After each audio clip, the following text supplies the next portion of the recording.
और ऐसी सुविधा देकर फिर ऊपर से अमृत की वर्षा करते हैं। वो ज्ञान जो खोजे तो नहीं मिला, ऋषि मार गए, सिर मार कर मर गए। कबीर साहब कहते हैं नौमन सूत उलझिया ऋषि रहे जखमार, और सतगुरु ऐसा सुलझा दे उलझे न दूजी बार। सतगुरु ही इस तत्व ज्ञान को सुलझा सके जो नौमन सूत उलझ गया। 1 किलो एक शेर 1 किलो सूत उलझ जाना, जुलाहे को पूछना कितनी समस्या होती है उसको। तो परमात्मा जुलाहे थे, जुलाहे की लीला किया करते थे। उसी से उदाहरण दिया कि 1 किलो सूत उलझ जा, कच्चा धागा टूटे तो गांठ पड़े, गांठ पड़ जा तो जो यजमान है जिनका कपड़ा बुनना आया है वो पैसा दे नहीं एक भी बुनाई का। अगर तूने गांठ लगा दी मेरे कपड़े में, तो उसको सुलझाना पड़ता था और सारा दिन लग जाता था 1 किलो सूत को सेट करने में, उलझे हुए को। तो इन्होंने काल ने तो 9 मन सूत उलझा रखा है भक्ति का, अध्यात्म मार्ग का। तो कबीर साहब कहते 9 मन सूत उलझिया ऋषि रहे जखमार, सतगुरु ऐसा सुलझा दे उलझे न दूजी बार। तो दास भेज रखा पुण्यात्मा सतगुरु बना के परमात्मा के ज्ञान से।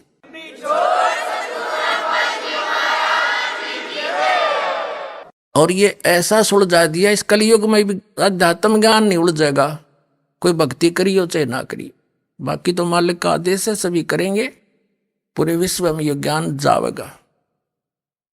अब थोड़ी सी झलक दिखाते हैं आपको कि तत्व ज्ञान जो सच्चिदानंद घन ब्रह्म की मुख कमल से उच्चारित है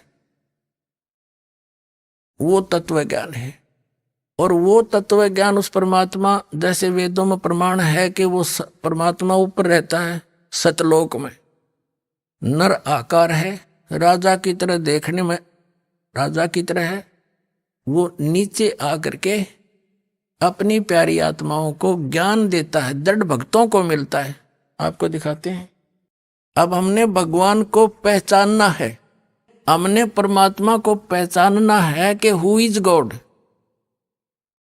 परमात्मा कौन है, कैसा है और कहां प्रमाण है जो हम बता रहे हैं। बगैर प्रमाण के तो आज तक हम सब की बातों पर विश्वास कर ही रहे थे, पर अब हम बिना प्रमाण मानना नहीं कभी भी किसी की बात को, क्योंकि हम दूध के जले हुए हैं और छाछ को भी फूकेंगे तब हम बचे रहेंगे।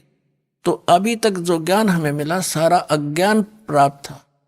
अब परमात्मा को पहचानेंगे, प्रमाणों से देखेंगे और जानेंगे, फिर हम भगवान पालेंगे। भगवान का पाना तो बिल्कुल आसान है, कुछ भी नहीं करना। एक मंत्र आपको दिए जाएंगे, दैनिक क्रिया करते हुए इनका जाप करना है, सत्संग सुनना है और परमात्मा के लिए सत्संग में भी आना है। और पुण्य करने ही होते हैं, तो धार्मिक व्यक्तियों के पहले लक्षण है, पहले भगवान मिल जाएगा।